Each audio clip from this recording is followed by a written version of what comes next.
جانشین مرشد عالم پیر طریقت صاحبزادہ پیر عبدالرحیم نقشبندی کا انتقال۔ تفصیلات کے مطابق پیر طریقت حضرت پیر غلام حبیب رحمۃ اللہ علیہ کے صاحبزادے اور جانشین صاحبزادہ پیر عبدالرحیم نقشبندی انتقال کر گئے ہیں۔ مرحوم کے انتقال سے دینی و روحانی حلقوں میں گہرے رنج و غم کی لہر دوڑ گئی ہے۔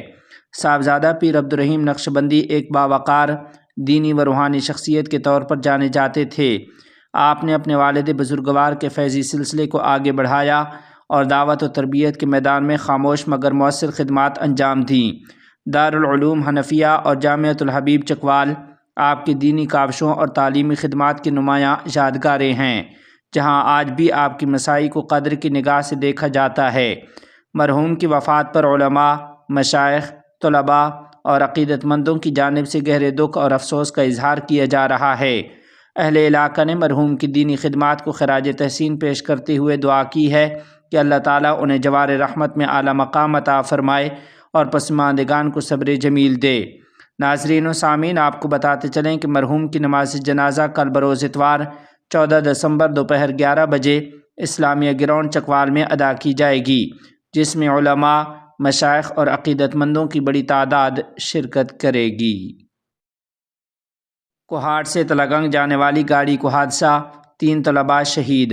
تفصیلات کے مطابق کوہاٹ سے تلگنگ آنے والی ایک فلائنگ کوچ شدید حادثے کا شکار ہو گئی۔ گاڑی میں جامعہ بیت السلام تلگنگ کے طلباء سوار تھے، جو جمعہ کی چھٹی گزارنے کے بعد واپس مدرسہ آ رہے تھے۔ حادثے کے نتیجے میں 3 طلباء موقع پر شہید ہو گئے، جبکہ متعدد طلباء زخمی ہیں۔ جان کی بازی ہارنے والوں میں انعام محمود ولد طارق محمود عمر 17 سال، ایک طالب علم جس کا نام معلوم نہ ہو سکا عمر 17 سال اور عبد الرحمن ولد عصمت اللہ عمر 25 سال شامل ہیں۔ ذرائع کے مطابق زیادہ تر زخمی ہونے والوں کا تعلق کوہاٹ سے ہے اور وہ جامعہ بیت السلام تلگنگ کے طلباء ہیں۔ زخمیوں کو فوری طور پر قریبی ہسپتال منتقل کر دیا گیا ہے، جہاں بعض کی حالت تشویشناک بتائی جا رہی ہے۔ حادثے کی خبر ملتے ہی دینی و تعلیمی حلقوں میں گہرے رنج و غم کی فضا قائم ہو گئی ہے، جبکہ اہل علاقہ نے شہید طلباء کے لیے دعائے مغفرت اور زخمیوں کی جلد صحت یابی کی دعا کی ہے۔ مولانا ہلال الدین خلافت مجلس بنگلہ دیش کے نائب امیر انتقال کر گئے۔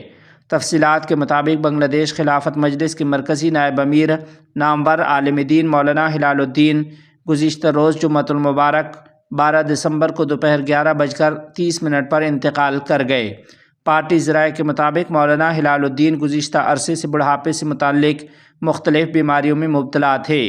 نومبر میں طبیعت بگڑنے پر انہیں ہنگامی طور پر ہیلی کاپٹر کے ذریعے ڈھاکہ منتقل کیا گیا تھا، جہاں علاج کے بعد ان کی حالت میں کچھ بہتری آئی تھی۔ اسی سلسلے میں 1 دسمبر کو جماعت کے سیکرٹری جنرل مولانا جلال الدین احمد، مشترکہ سیکرٹری مفتی شرفات حسین، تفضل حسین میاں جی اور تنظیمی سیکرٹری ابو الحسنات جلالی نے ہسپتال جا کر ان کی مزاج پرسی کی تھی۔ مولانا ہلال الدین کے انتقال کی خبر پھیلتے ہی ملک بھر کے علماء و مشائخ میں رنج و غم کی لہر دوڑ گئی ہے۔ بنگلہ دیش خلافت مجلس نے اپنے سینئر رہنما کی وفات پر گہرے دکھ کا اظہار کرتے ہوئے کہا کہ ان کی دینی و تنظیمی خدمات کو ہمیشہ قدر کی نگاہ سے دیکھا جائے گا۔ ناظرین و سامعین، آپ کو بتاتے چلیں کہ اسی طرح بنگلہ دیش میں کمیلا رانیر بازار مدرسہ کے شیخ الحدیث مولانا عبدالباری صاحب بھی دنیا فانی سے رخصت ہو گئے ہیں۔ ان کے انتقال سے علاقہ ایک باوقار عالم، مؤثر استاذ اور مشفق مربی سے محروم ہو گیا۔ علماء و شاگردان نے مرحوم کی دینی خدمات کو شاندار الفاظ میں خراج عقیدت پیش کیا اور کہا کہ ان کی وفات علمی دنیا کا بڑا خسارہ ہے۔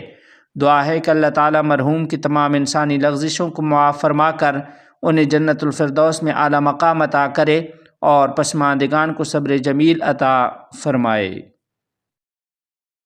افغان وزیر داخلہ کی خوست میں عوام سے ملاقات۔ تفصیلات کے مطابق افغانستان کے وزیر داخلہ خلیفہ سراج الدین حقانی نے خوست کی مرکزی جامع مسجد میں مختلف قبائل اور شہریوں سے ملاقات کی، جہاں انہوں نے مختصر خطاب بھی کیا۔ خطاب میں انہوں نے افغان عوام کو درپیش طویل مشکلات کا حوالہ دیتے ہوئے باہمی برداشت، اتحاد اور سماجی استحکام کی ضرورت پر زور دیا۔ ان کا کہنا تھا کہ اختلافات اور باہمی کمزوریوں سے معاشرتی مسائل میں اضافہ ہوتا ہے، اس لیے مسائل کے حل کے لیے قانونی اور عدالتی راستہ اختیار کیا جانا چاہیے۔ افغان وزیر داخلہ نے حکومت اور عوام کے درمیان اعتماد کی اہمیت بیان کرتے ہوئے کہا کہ نظم اجتماعی اسی وقت مؤثر ہوتا ہے جب عوام خود کو محفوظ اور مطمئن محسوس کریں۔ انہوں نے ملک میں امن و امان اور استحکام کے لیے تعاون کو ضروری قرار دیا۔ ملاقات میں مقامی عمائدین اور شہریوں کی بڑی تعداد موجود تھی۔